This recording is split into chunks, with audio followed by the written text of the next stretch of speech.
1996 সালের 6 সেপ্টেম্বর শরতের এক সকালে ঢাকায় চলচ্চিত্রের আকাশে নেমে এসেছিল গভীর শোক। মাত্র 25 বছর বয়সে রহস্যজনকভাবে মারা যান তুমুল জনপ্রিয় চিত্রনায়ক সালমান শাহ। বলা হতো তিনি আত্মহত্যা করেছেন, কিন্তু তার পরিবার শুরু থেকেই বলে আসছে এটি আত্মহত্যা নয়, পরিকল্পিত খুন। দীর্ঘ প্রায় 3 দশক ধরে চলা এই আইনি লড়াইয়ে এবার এলো এক বিরাট নাটকীয় মোড়। সৌদি আরব যাওয়ার সময় হযরত শাহজালাল আন্তর্জাতিক বিমানবন্দর থেকে গ্রেফতার হলেন এই মামলার 4 নম্বর আসামি, জনপ্রিয় খল অভিনেতা আশরাফুল হক ডন। তাহলে কি 29 বছর পর অবশেষে উন্মোচিত হতে যাচ্ছে বাংলা চলচ্চিত্রের সবচেয়ে বড় রহস্যের জট? কি দাবি করছে রাষ্ট্রপক্ষ? চলুন বিস্তারিত জেনে নেওয়া যাক আজকের ভিডিওতে। গত রবিবার দুপুরে ওমরাহ পালনের উদ্দেশ্যে সৌদি আরব যাওয়ার জন্য শাহজালাল বিমানবন্দরে পৌঁছান অভিনেতা ডন, কিন্তু ইমিগ্রেশন পুলিশের নজরে আসার পর তাকে আটকে দেয় পুলিশ। পরে তাকে হস্তান্তর করা হয় মামলার তদন্ত সংস্থা সিআইডির কাছে।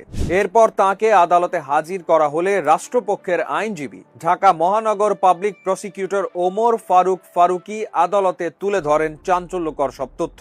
আদালতে রাষ্ট্রপক্ষ দাবি করে 1997 সালের একটি অপহরণ চেষ্টার মামলায় অভিযুক্ত রিজভী আহমেদ নামের এক আসামি আদালতে স্বীকারোক্তিমূলক জবানবন্দি দিয়েছিলেন। সেখানে বলা হয় সালমান শাহর স্ত্রী সামিরার সঙ্গে অবৈধ সম্পর্ক ছিল ডনের।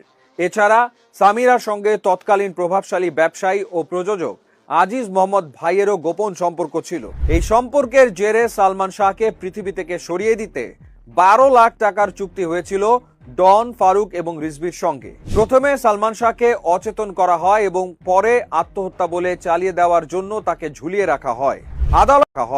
আদালত ডনের জামিন নামঞ্জুর করে তাকে কারাগারে পাঠানোর নির্দেশ দেন এবং সিআইডিকে এই বিষয়ে নিবিড় জিজ্ঞাসাবাদের অনুমতি দেন। ডনের গ্রেফতারের পর লন্ডন থেকে ভার্চুয়ালি প্রতিক্রিয়া জানিয়েছেন সালমান শাহর মা নীলা চৌধুরী। তিনি বর্তমান সরকারের প্রতি সন্তোষ প্রকাশ করে বলেন, ডন এই হত্যাকাণ্ডের সঙ্গে ওতপ্রোতভাবে জড়িত।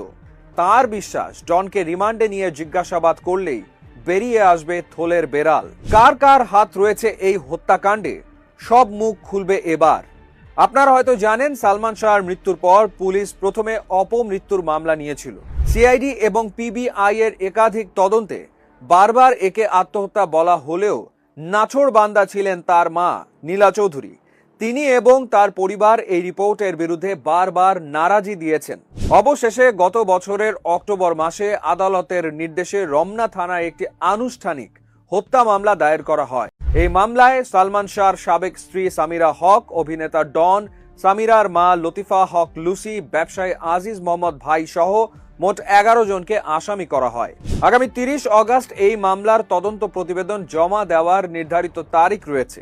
ডনের গ্রেফতার এবং আদালতের এই নতুন মোড় সালমান শাহর ভক্তদের মনে দীর্ঘদিনের জমে থাকা ক্ষোভ ও কৌতূহলকে আবারও উস্কে দিয়েছে।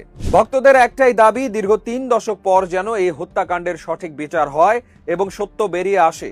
এই মামলার তদন্ত কেবল ডনের গ্রেফতারের মধ্যেই সীমাবদ্ধ নেই। ঘটনার প্রকৃত সত্য উদ্ঘাটনের জন্য চলতি বছর মামলার তদন্ত কর্মকর্তা সিআইডির পক্ষ থেকে সালমান শাহর মরদেহ কবর থেকে উত্তোলনের অনুমতি চেয়ে আদালতে আবেদন করা হয়।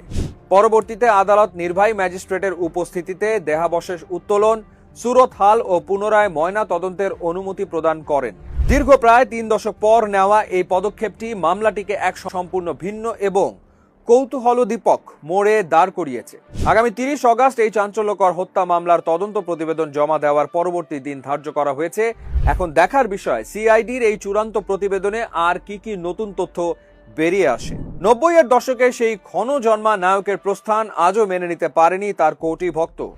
বারবার ফাইল বন্ধ হয়ে যাওয়ার উপক্রম হলেও তার পরিবারের নাছোড়বান্দা আইনি লড়াই এবং মায়ের অদম্য সংগ্রাম প্রমাণ করে যে সত্য চাপা দিয়ে রাখা যায় না। ডনের গ্রেফতার এবং আদালতের একের পর এক কঠোর পদক্ষেপে সালমান শাহর ভক্তরা নতুন করে আশার আলো দেখতে শুরু করেছেন। এখন সময়ের অপেক্ষা 90-এর দশকের সবচেয়ে আলোচিত এই মৃত্যুর নেপথ্যের কুশীলবরা আইন ও ন্যায় বিচারের মুখোমুখি হয়ে চূড়ান্ত শাস্তির আওতায় আসেন কিনা। আপনার কি মনে হয়, ডনের গ্রেফতারের মধ্য দিয়ে কি সত্যিই সালমান শাহ হত্যার আসল রহস্য উন্মোচিত হবে? কমেন্ট করে জানিয়ে দিন আপনার মতামত।